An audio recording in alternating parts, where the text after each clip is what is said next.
Hey, it's Allan Dib, and welcome to this episode where I'm going to talk about writing, promoting, and monetizing a best-selling nonfiction book.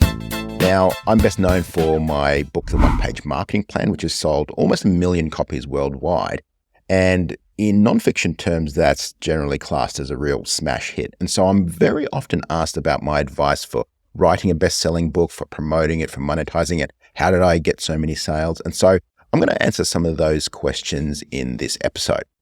I'm not going to discuss the pros and cons of traditional publishing with a publisher versus self-publishing yourself on Amazon and so on. There are plenty of tutorials and videos and articles on all of those. Okay, so first question we want to ask is, should you write a book even? And so that's a very good question to ask because there are some downsides of writing a book. While I'm going to talk about a lot of the upsides and how to capitalize on those, there are a lot of downsides of writing a book. The first downside is it's a huge project. There are so many people who want to write a book, but very few people who actually deliver on that. And so all the effort is front loaded. For example, for my latest book, Lean Marketing, I spent nearly 2 years writing that book, and then plus the time promoting and all the logistics involved in getting it printed and typeset and all of that sort of thing. So you might spend years of time without getting very much feedback from the marketplace. It just takes all of your effort. You're thinking about this big project all the time. That's if you do it properly. There are ways to kind of get a ghostwriter or somebody to do it for you. And I'm not saying those things are bad. So that works for a lot of people. I'm talking about you writing a book that you're really proud of and a book that you want to get out into the marketplace and put your name to.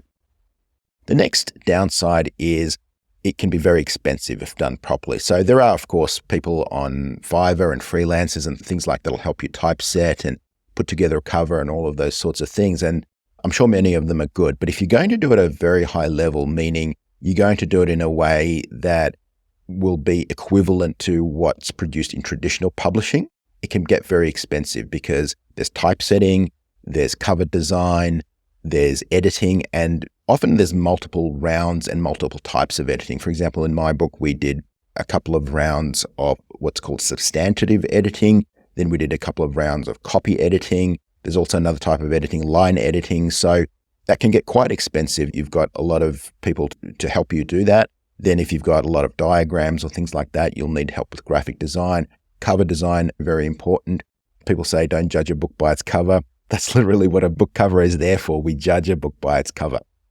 So all of those things are not necessarily expensive in themselves, but altogether, it's not unusual to spend maybe $20,000 to $50,000 US in getting all the book production done. And then there's things like the audio book. You'll want to have a narrator narrate it. Sometimes you can narrate it yourself, but still there'll be editing expenses and things like that. So they're probably the two biggest downsides of writing a nonfiction book: the effort, the time involved, and the expense involved. So they're things that you want to think about carefully. Now, hopefully I haven't dissuaded you from writing a nonfiction book because there are many upsides.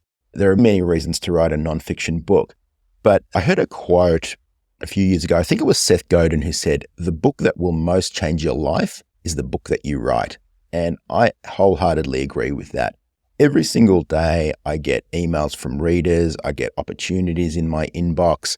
I get people asking me to speak, to go on their podcast, all of those sorts of things. So it's a massive opportunity creator. And so I think of it as the nuclear weapon of business cards. It's a business card that people actually pay for and that they really want. What happens with those business cards? They get thrown in the trash.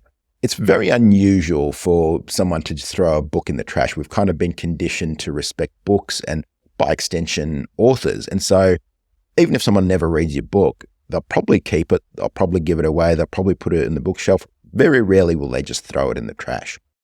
It's an amazing giveaway as well.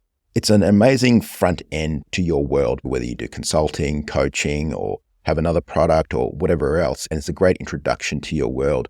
And the next point I want to make is it gives you instant authority. Like I said, we've been conditioned from childhood to respect books and, by extension, authors. Now, for a lot of people, another pro why they want to write a book is to leave a legacy. Look, to me, that's not a massive driver, but to a lot of people it is. Books have lasted a very long time. I mean, we still read and respect books from authors from hundreds, even thousands of years ago. The next reason to write a book is it actually provides value to people's lives. So you can create a change in someone's life, give them an idea or a concept or something that you've been working on for a very low cost. And I've had ideas and my life changed by many different books as well. So I think it's a really powerful way to convey information. It's an incredible marketing asset. I often talk to clients about creating marketing assets. What's a marketing asset? A marketing asset is something that will attract new leads, new customers, new prospects to you. So it's a great form of inbound marketing. So someone who's read your book is now at least warm or understanding of your idea, and you don't have to go cold and start convincing them why what you do is a good idea or your method of doing things and things like that. So it really provides a warm audience. And like I said, it can bring a lot of opportunities. It's an amazing way to package information. It's a very durable package. There are many ways to package information. You can package it in video form, as a blog post, as a tweet, as short form video, long form video, all of those sorts of things. But as I mentioned earlier, we read books from hundreds, even thousands of years ago. I highly doubt that in 100 or in 1,000 years from now, that someone will be watching your TikTok video or your YouTube video or your tweet or whatever. So it's a very durable form to package information. It's also very self-contained. For example, if you've got 5 great blog posts, it makes it very hard to share. Sure, someone could email 5 links, but if you want to get it out to a large audience, a book is a real self-contained piece of information where all of your ideas, all of your concepts, all of your frameworks can be packaged in a nice, neat package and sold all in one piece. It's really stood the test of time as a way of passing on and packaging ideas. The other thing that I really love about books, it gives the reader time and focus to think about your message, your ideas, your frameworks, your concepts. So much distraction is happening right now with social media and all of that sort of stuff. With emails, with blog posts, with tweets, with whatever, it's like one of 50 tabs someone has open and they're getting constant distractions all the time. And even if they're reading your content, they're probably not giving an exclusive focus.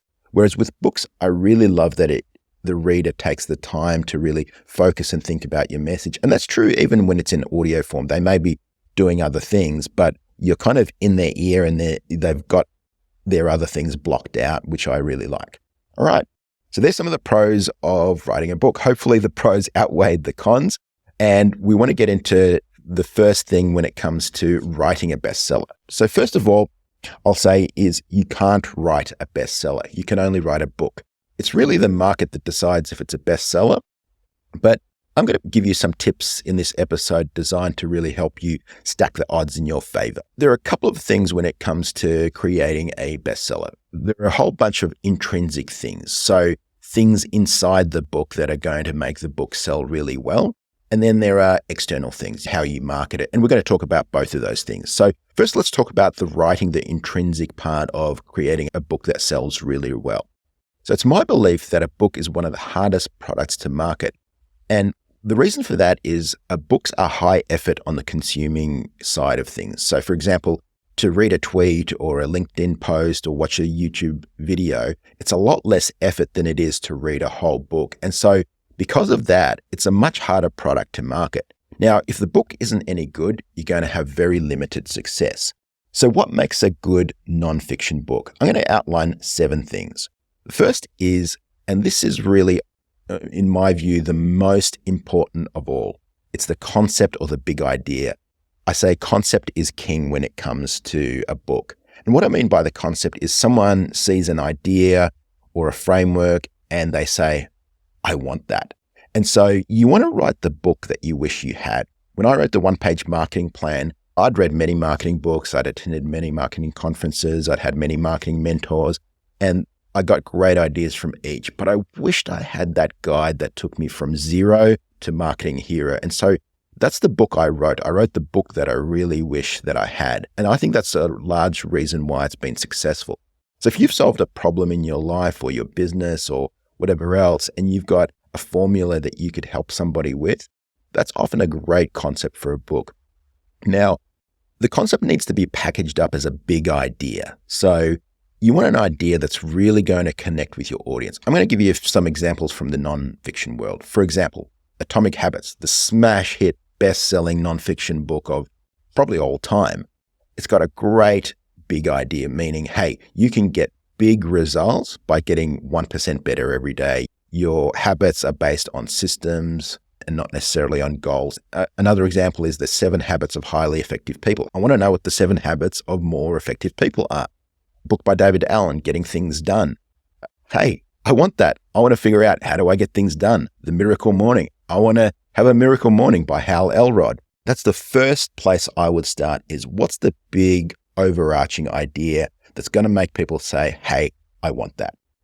The next thing that will help you write and sell a bestseller is the title and the subtitle. Now, the number one thing that I will tell you here is be clear, not clever. Often people will try to create some clever little title or some one-word title that's kind of difficult to understand or difficult to communicate. And so what you want is your big idea to be communicated clearly in the title. Make it really, really clear. And like some of the examples that I just read out, for example, the 4-Hour Workweek. It's pretty clear that this book is about telling me how to get a 4-hour workweek. The one-page marketing plan is about creating a marketing plan in one page. So all of these books are clear rather than being clever with their title. Now, I'm not saying a clever title will never work, but generally they work better for authors that are already well known, where you've already got an audience and people will just buy whatever you release because you've already got that reputation. For most of us, we don't have that luxury, and you want to be absolutely crystal clear, because if you think about it, Amazon is a search engine for books and obviously other products. And so when somebody searches something and your book comes up, and if your title is confusing, they're not really sure what it's about or whatever, it's unlikely that they're going to click on and try to figure out what is this about or whatever. They'll just keep scrolling to the next thing that makes sense. Tip number 3 is the cover design. As I said earlier, a book is judged by its cover. That's literally what a cover exists for. So you want that professionally designed, and you want it to be something that supports the big idea or the title, not distracting, not overly crazy design or whatever. We don't want to take away from what we want people to focus on, which is actually the big idea. We don't want to turn this into an art project. The other tip I'll give you in terms of cover design is to look at it not only just in full size, but look at it in thumbnail form. So when somebody searches on Amazon or other online bookstores or whatever, they see just a tiny little thumbnail. And what I want to make sure is that the title is still very clear, even when it's in a small thumbnail form. And sometimes you can even make the subtitle clear in thumbnail form, although that's a little bit harder. Next is the description and the introduction to the book. I've sort of lumped these into one category. So tip number 4 is all about getting the description and intro right. Now, you need to start off the book really strong. And the reason I say that is because the first maybe 5% of the book, and also the back cover and the description of the book that you have in the book listing, they're essentially the sales letter for the book. That's what's going to convince somebody to buy or not to buy. So they're going to skim through that. They might read through some of the preview. On most online bookstores, you can hit preview and you can see the first little bit of the book. And some of the questions that you want to answer is, who is this book for?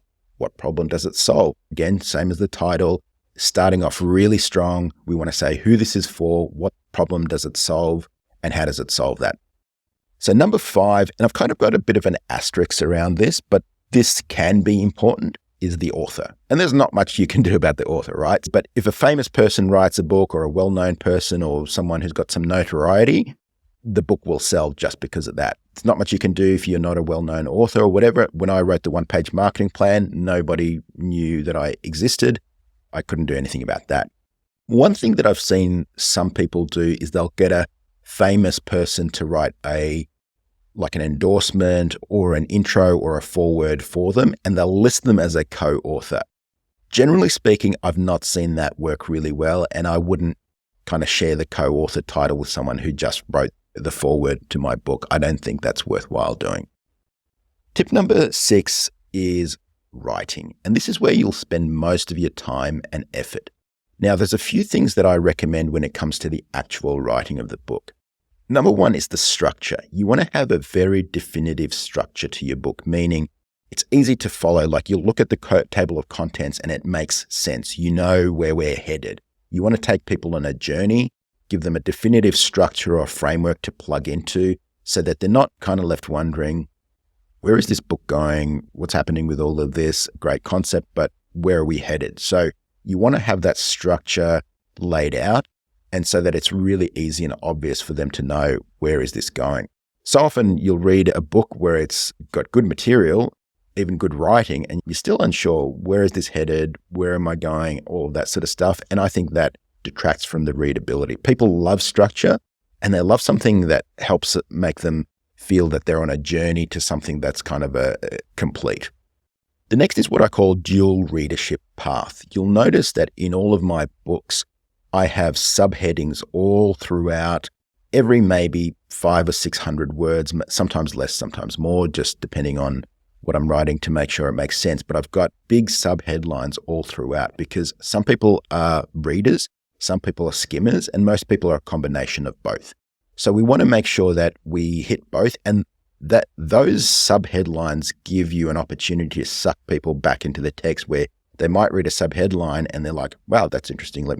What's he saying here? So that's an important part of making your book really readable. Next is story. As human beings, we've been designed to pass information, communication over thousands of years through story form. Story is so powerful, particularly for a nonfiction book. In a fiction book, obviously the whole thing is story, right? But in a nonfiction book, don't want to be just information, because you can't be Google or Wikipedia or search engines for information. What you want your book to be is not a textbook. You want it to be in story form or include stories and characters and things like that, because that's what's going to make it readable. Next is to make your writing simple and accessible. So I always think about my writing in a conversational, easy to understand style.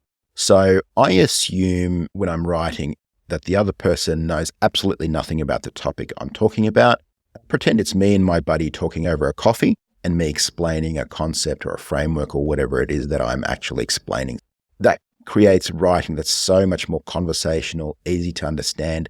One of the big mistakes that people make is going into overly academic or business or professional mode in their writing. And I avoid that at all costs, because you want writing that's got personality and attitude in it. There's nothing worse than writing that's so overly academic or boring, and it just makes it so hard to read. So many times I've read a book that's got super cool concepts, but the writing is just horrific, and it just makes it so hard to get through. It's just like a slog. What you want is your writing to be easy to read, and often easy to read writing is conversational. The last tip that I'll give you is in terms of editing. Now, you would think when you finished writing that most of the work that you've done is done.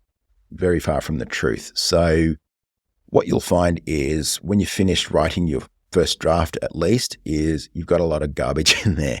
And editing is where you turn crap into gold.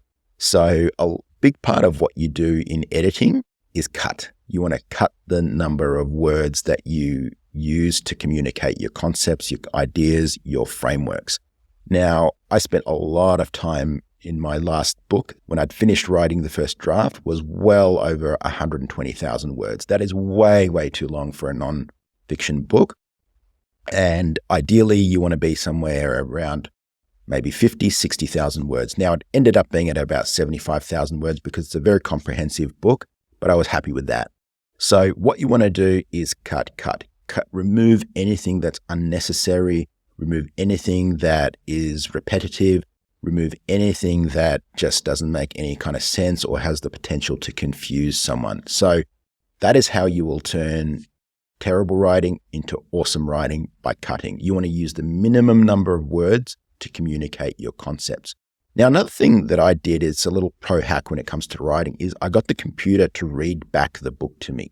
Now, when the computer reads the book back to me, I hear all the weird sentences, the things that don't quite make sense, because the computer reads back exactly what's on the screen rather than what you think is on the screen, or you think you wrote a good sentence, but you hear it back and you think, that sounds really weird. That's not exactly what I meant, or not the way I meant to say it, or there's a missing word or something like that. So that's another pro hack. So I hope that's been helpful. So that's all about the writing process. Next, let's get into promotion. So you've written your book. How do we get the world to know about it? Now, there are a few key ways to get your book out to the world. Number one is your own platform. So do you have an email list? Do you have a social following? Do you have a YouTube channel? Do you have a podcast?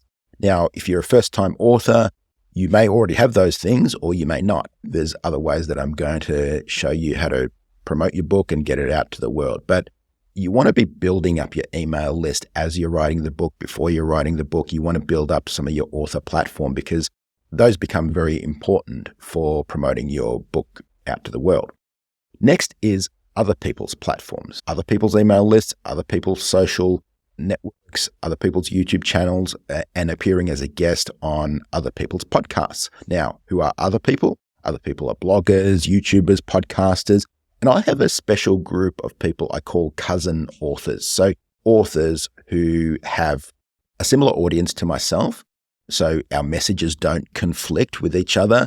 We have similar philosophies, and so we will get together and we will help promote each other's books. Sometimes we'll get on a webinar together. Sometimes I'll appear as a guest on their podcast, or they may appear as a guest on my podcast. It's great to put together your group of cousin authors where you can help each other, because we know that if someone buys one book, they're probably buying other books. You're not really competitors as authors. You're really very complementary. And so you can have a very similar message, very similar audience, and you can help each other a lot. Another thing that we've done to promote our books is get into relevant Facebook groups. Sometimes we'll offer the administrator of the Facebook group a free giveaway. We might give 1 or 2 books away and say, hey, give those away to your audience. Creates a lot of excitement and things like that. The third way is with reviews. Reviews are an important social proof signal. They're kind of a self-fulfilling prophecy, because people go to your Amazon book listing or whatever, and they see tons of reviews or whatever, and so they think, hey, that's a great signal that the book is really good, and then they go and buy. Now, it goes without saying, don't do anything unethical here. Do not pay for reviews, do not incentivize reviews, don't get fake reviews or anything like that. You'll either get caught out, and it's really bad karma. Just get real reviews. It's not that hard to get real reviews. Now, how do I do that?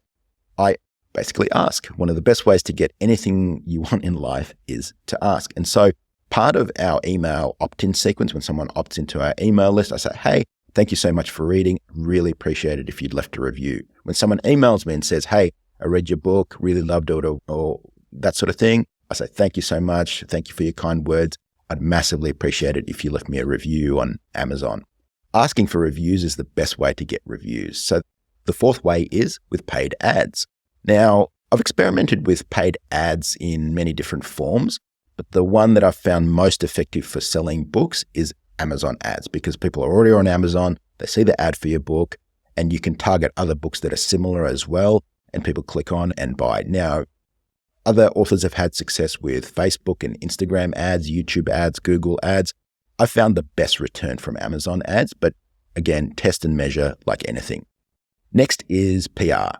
So there's traditional media, there's local media. I've experimented with this, and I've been mentioned on traditional media and in local media, and it's definitely generated something, but I wouldn't say it's been a smash hit. So I think traditional PR is kind of on the decline, and so I'd rather appear on a high-profile podcast than on a high-profile traditional media publication. Now, the last way to promote is with endorsements. So endorsements from other authors. You'll often see authors including endorsements from other similar authors or celebrities or whatever. That can be useful. I don't think that really moves a lot of books, but it's a nice thing to have. So if you can build that group of cousin authors, you can endorse each other's stuff, and it provides some nice social proof element, and people overestimate the impact that has. So that's promoting your book. Finally, let's talk about monetizing your book. Now, the key to monetizing your book is building an audience from your book. So many authors put a book out there and they have no way of building an audience, because when someone buys a book, Amazon or wherever they bought it from don't report to you the user's details. You don't have their name, you don't have their email address. It's just someone anonymous has bought your book.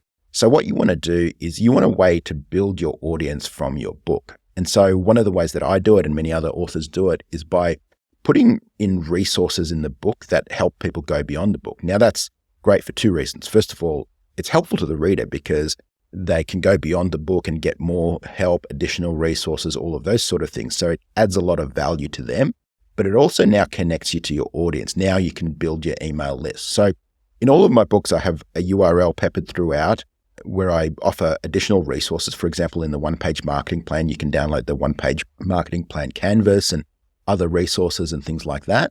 And opt in, put in your email address. And so now I've got their email address and I can communicate with them directly. And they have additional value over and above the book. So this means I can reach out to them far beyond just some anonymous reader that I've got no connection to. And you can monetize this in multiple ways. So I think of the book as the front end, offer to additional products, additional services, all of those sorts of things. So one of the most obvious ways of monetizing a book is with royalties. So you might, if you've got a traditional book deal, that might include an advance and then royalties. If you don't have a traditional book deal, if you're just self-published, that'll be royalties that you get from the self-publishing platforms. Another way that I've gotten is from selling foreign rights. My books have been published in well over 30 languages. And so you license the foreign rights to a foreign publisher. So they'll do the translation, they'll do the production, they'll do all of those sorts of things. And they will pay you royalties, they will pay you in advance. And so you can get those foreign rights. Another way is with bulk orders or customized copies. If your book is perfect for a particular corporation or some sort of co-op or group or whatever else, they'll often ask to order bulk copies and you can sell your books in bulk. You can also sell customized copies. You might have a cover with their branding on it or whatever else. I've seen that done very successfully. Now, with a nonfiction book, you're usually conveying some kind of idea or framework or some kind of big concept. And so a lot of the time, the book will outline the concept or the framework or the idea, but it's quite different to implementing it, right? A lot of your consulting, your coaching can be high-ticket coaching and consulting that's off the back of that book. So, for example, in the case of my business, I talk about how to put together a marketing plan, how to implement marketing, all of that sort of stuff. But very often people are like, hey, this is a great idea. I'd love more help with it. I want someone to hold my hand and show me how to do it. I kind of liken it to going to a concert, right? So you may love a particular artist and you stream their album and you stream their songs and things like that, and you get those for free or very cheap. But when they're in town and you want to attend a concert, that's a very different experience. And so you may pay hundreds or even thousands of dollars to see that artist live, even though they're playing the same content, the same songs, all of those sorts of things. It's a completely different experience. So a book is one type of experience, but coaching and consulting and delivering what you do is a completely different experience. And a lot of people will want help implementing the concept that they've really connected with in your book. And finally, it's products like courses or other stuff. So a book can be a really great front end for all of those sorts of things. So that's it, today's episode. I hope that's really been helpful to you. We're talking about how to write a bestseller, how to promote a bestseller, and finally how to monetize a bestseller. I wish you well on your journey as a best-selling author, and bye for now.